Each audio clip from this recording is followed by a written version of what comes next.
I was brought up to keep my distance from mortal remains.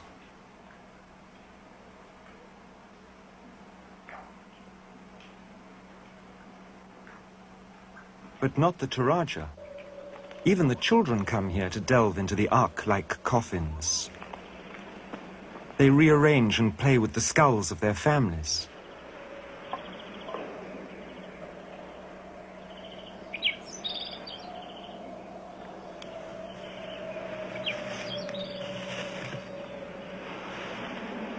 Lowland pirate tribes would raid these caves for treasure, so the Toraja took to hollowing out vaults in the high cliff faces and balconies which they lined with totem effigies of their dead, carved in their likeness.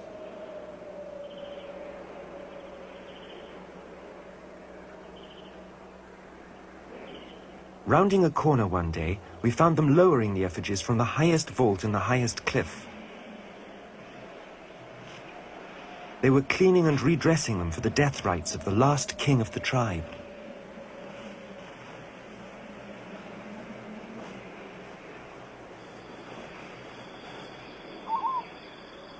The king's first ancestors, they told us, descended from the Pleiades in a starship. They still build their houses in the ark-like forms of that ship to remind them, they say, of their origins. The carved symbols on their walls form a subtle language. From the ground up can be read their entire genealogical tree stretching all the way back to the Pleiades.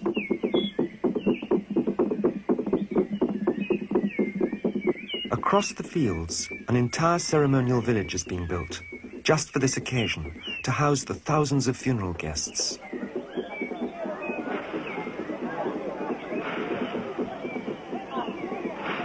The village would be torn down afterwards. This is the house of Lasso Rinding Puang Sangala, last king of the Toraja. He had died 4 years before our arrival, and his body had been lying here at home ever since while the tribe prepared for his send-off.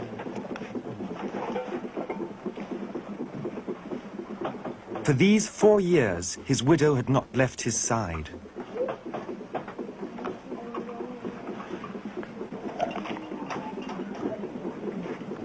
Wrapped in rich textiles, his corpse had long since desiccated, and only the faintest odor of death remained.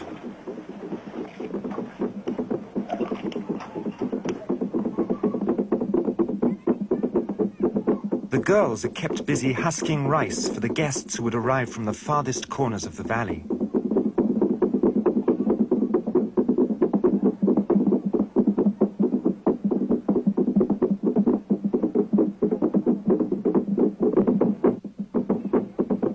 The rhythm they use is unique to the occasion, an invitation to a feast, the music of death. And the guests arrive. They bring gifts of rice, palm wine, and sacrificial offerings of pigs and water buffalo. The rites of death revolve around the buffalo. For a dead nobleman, dozens must be killed. For the last king, hundreds.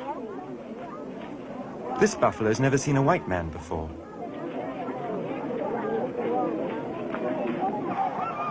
Before their sacrifice, they are released amongst the crowd.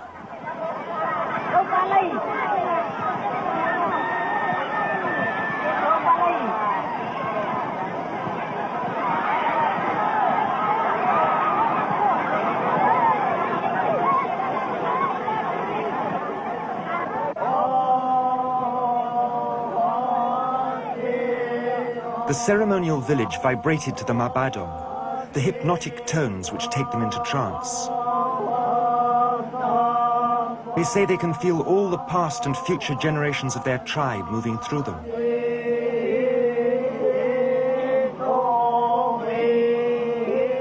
Day and night, for a whole month, they chanted.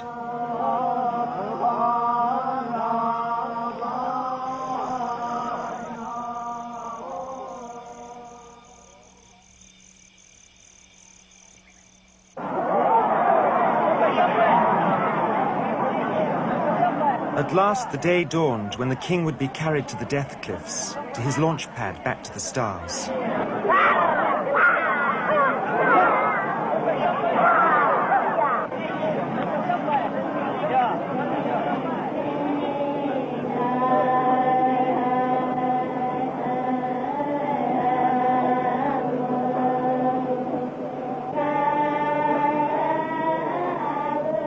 The watches are empty jewelry. None of them work. This was the day the really important guests arrived. The delegation sent by the Queen of Lu was headed by her grandson. His general's uniform made up for his tender years. He seemed well prepared for the age to come. Since Indonesian independence, royal succession has been abolished amongst the nation's myriad kingdoms. So never again will there be another Toraja funeral on such a grand scale.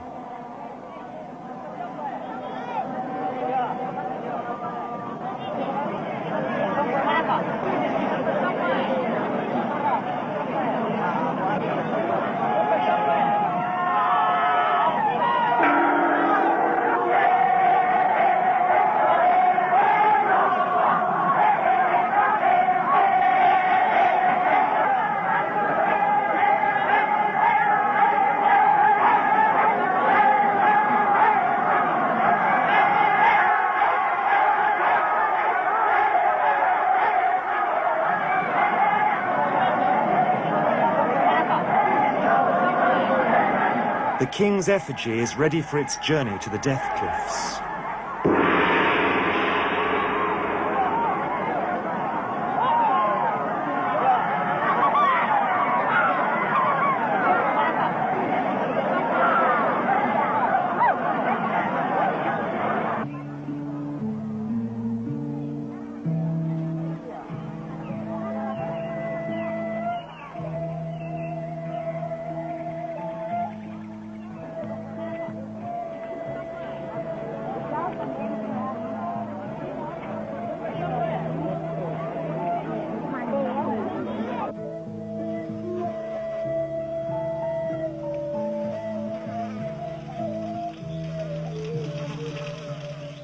The death house of Puang Sanggala is burned to the ground, freeing him to join his ancestors.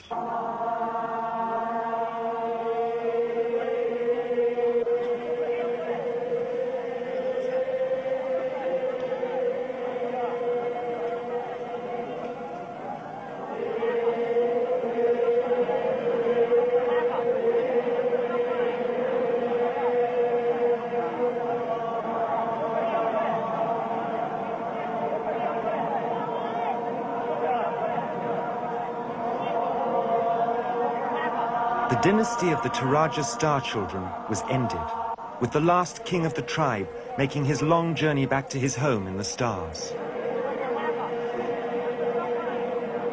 But was it the end of their contact with another world, I wondered?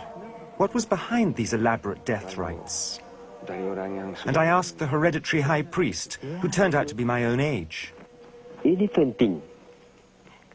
Karena kita tidak The dead need some help, he said. They're usually reluctant to return to their source. They love this material world and the living, and they cling to them. Tapi menurut pesanan bahwa memang pada waktu dahulu kala, pada waktu For our old people, this thing about our ancestors descending from the stars was perfectly natural. It's harder to believe this nowadays. But in those times, perhaps the earth and the sky were still closer together. But you can look at it philosophically too. The reason our coffins and houses are shaped like this is because we slide down into life, stay briefly, and slide on up again out of the material world.